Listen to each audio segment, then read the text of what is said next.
আয়াত ২৯ وَإِذْ صَرَفْنَا إِلَيْكَ نَفَرًا مِنَ الْجِنِّ يَسْتَمِعُونَ الْقُرْآنَ فَلَمَّا حَضَرُوهُ قَالُوا أَنصِتُوا فَلَمَّا قُضِيَ وَلَّوْا إِلَى قَوْمِهِم مُنذِرِينَ।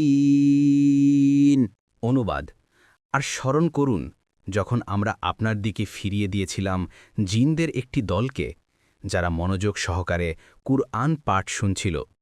অতপর যখন তারা তার কাছে উপস্থিত হল তারা বলল, চুপ করে শোনো।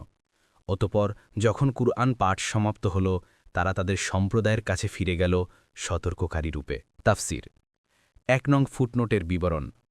মক্কার কাফেরদেরকে শোনানোর জন্যে পূর্বেকার আয়াতসমূহে কুফরের ও অহংকারের নিন্দা ও ধ্বংসকারিতা বর্ণিত হয়েছে। আলোচ্য আয়াতসমূহে তাদেরকে লজ্জা দেবার উদ্দেশ্যে জিনদের ইসলাম গ্রহণের ঘটনা বর্ণনা করা হয়েছে।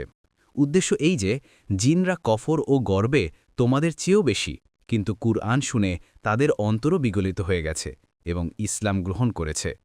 তোমাদেরকে আল্লাহ তাআলা জিনদের চেয়ে বেশি জ্ঞান বুদ্ধি ও চেতনা দান করেছেন, কিন্তু তোমরা ইসলাম গ্রহণ করছ না। জিনদের কুরআন শ্রবণ ও ইসলাম গ্রহণের ঘটনা সহিহ হাদিস সমূহে এভাবে বর্ণিত হয়েছে। রাসূলুল্লাহ সাল্লাল্লাহু আলাইহি ওয়াসাল্লামের নবুয়ত লাভের পর থেকে জিন জাতিকে আকাশের সংবাদ সংগ্রহ থেকে নিবৃত রাখা হয়। সে মতে তাদেরকেও সংবাদ শোনার মানুষে উপরে গেলে তাকে উল্কাপিণ্ড নিক্ষেপ করে বিতাড়িত করা হতো। জিনরা এই নতুন পরিস্থিতির কারণ অনুসন্ধানে সচেষ্ট হল এবং তাদের বিভিন্ন দল কারণ অনুসন্ধানে পৃথিবীর বিভিন্ন ভূখণ্ডে কয়েকজন সাথীসহ ঘুরে বেড়াচ্ছিল। সে সময় রাসূলুল্লাহ সাল্লাল্লাহু আলাইহি ওয়াসাল্লাম কয়েকজন সাথীসহ বতনে নাখলা নামক স্থানে অবস্থান করছিলেন। তার ওকাজ বাজারে যাওয়ার ইচ্ছা ছিল। আরবরা আমাদের যুগের প্রদর্শনীর মতো বিভিন্ন জায়গায় বিশেষ বিশেষ দিনে মেলার আয়োজন করত। এসব মেলায় বহু লোক উপস্থিত থাকত, দোকান খোলা হতো এবং সভা সমাবেশ অনুষ্ঠিত হতো। ওকাজ নামক স্থানে প্রতিবছর এমনি ধরনের এক মেলা বসত। রাসূলুল্লাহ সাল্লাল্লাহু আলাইহি ওয়াসাল্লাম সম্ভবত ইসলাম প্রচারের উদ্দেশ্যে সেখানে গমন করছিলেন। নাখলা নামক স্থানে তিনি যখন ফজরের সালাতে কুরআন পাঠ করছিলেন তখন জিনদের অনুসন্ধানী দলটি সেখানে গিয়ে পৌঁছল। তারা কুরআন পাঠ শুনে বলতে লাগল, এই সে নতুন ঘটনা যার কারণে আমাদেরকে আকাশের সংবাদ সংগ্রহে নিবৃত করা হয়েছে। বুখারী ৭৭৩, মুসলিম ৪৪৯, তিরমিজি ৩৩২৩, নাসাই আল কুবরা ১১৬৪। অন্য এক বর্ণনায় আছে যে জিনরা সেখানে পৌঁছে পরস্পর বলতে লাগল, চুপ করে কুরআন শুনো।